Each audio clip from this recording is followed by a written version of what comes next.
Assalamualaikum warahmatullahi wabarakatuh. Di sini untuk melengkapi dokumentasi dari proyek yang sudah saya buat. Proyek ini berjudul Sistem Alarm Pendeteksi Gerak berbasis Arduino Nano.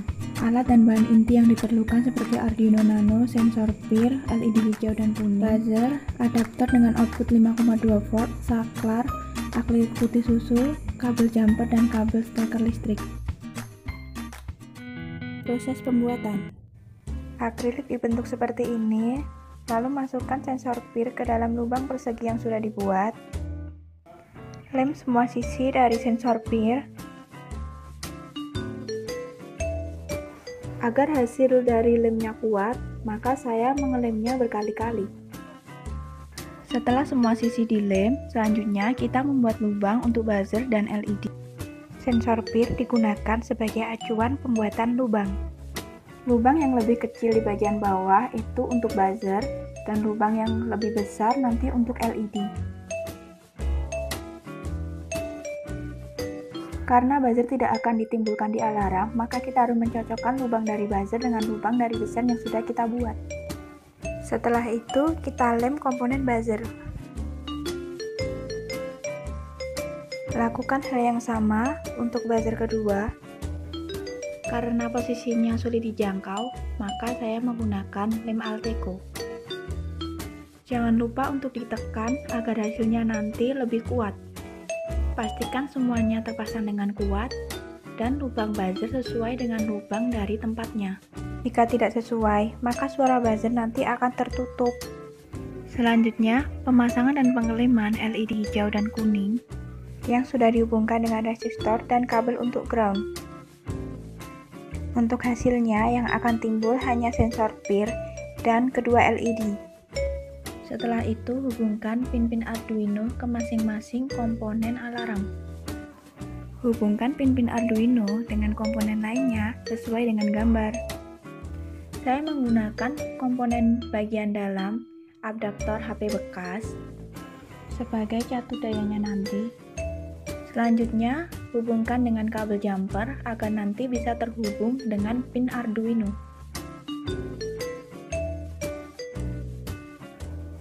Kabel yang biru sebagai positifnya, lalu kabel yang hitam nanti dihubungkan ke pin ground di Arduino.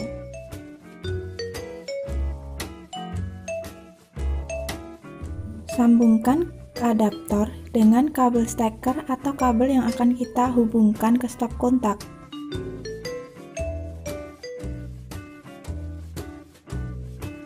Rangkaian alarm dilengkapi dengan saklar. Hubungkan positif adaptor ke kabel 1 saklar, lalu kabel 2 saklar nanti akan dihubungkan ke pin power dari Arduino. Untuk ground adaptor dihubungkan ke ground Arduino. Hubungkan Arduino ke laptop dan port akan muncul di program Arduino. Karena saya menggunakan Arduino Nano, maka port yang saya pilih adalah Arduino Nano. Selanjutnya upload program yang sudah dibuat dan tunggulah program penguploadan sampai selesai. Posisikan Arduino agar bisa masuk ke dalam tempat alarm, lalu dilem agar tidak goyang atau tidak berpindah kemana-mana. Ulangi proses pengeleman agar Arduino dapat melekat dengan baik. Pastikan semua komponen sudah melekat dengan sempurna. Proses selanjutnya adalah pembentukan akrilik untuk penyelesaian tempat alarm. Akrilik dibentuk seperti ini dan sisakan bagian atas. Ini bagian atas dari alarm yang nantinya bisa dibuka atau ditutup sesuai kebutuhan. Ini lubang untuk penguncinya yaitu skrup. Tinggal dipasangkan dan dipaskan lubangnya, lalu dikencangkan secara bergantian.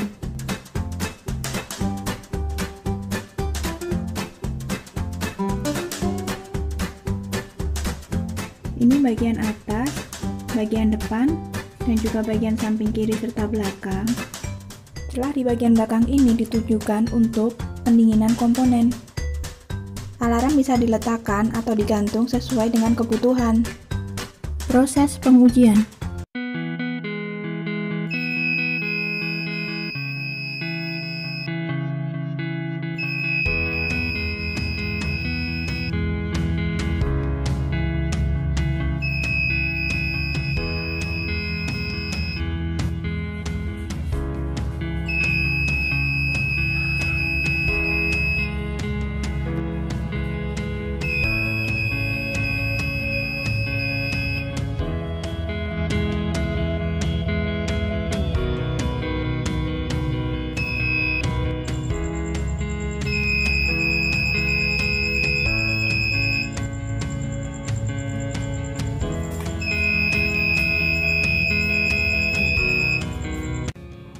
sensor membutuhkan waktu untuk mendeteksi pergerakan berikutnya, sekitar 5-10 detik.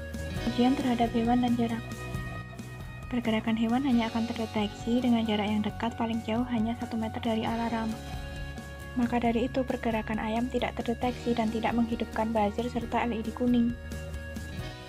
Pengujian dilakukan di jarak yang sama dan hasilnya pergerakan manusia dideteksi oleh alarm.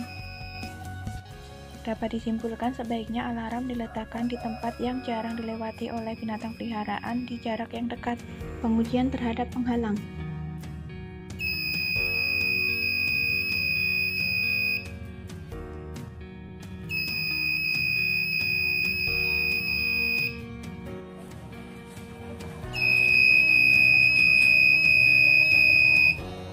Di kasus ini, sinar infrared tidak bisa menembus penghalang kain, sehingga alarm tidak mendeteksi adanya pergerakan, serta LED kuning dan buzzer tidak aktif. Kesimpulan tambahan, di luar ataupun di dalam kondisi gelap atau terang, alarm dapat berfungsi dengan baik. Sekian pelengkap dokumentasi dari proyek saya, semoga video ini bermanfaat. Terima kasih. Wassalamualaikum warahmatullahi wabarakatuh.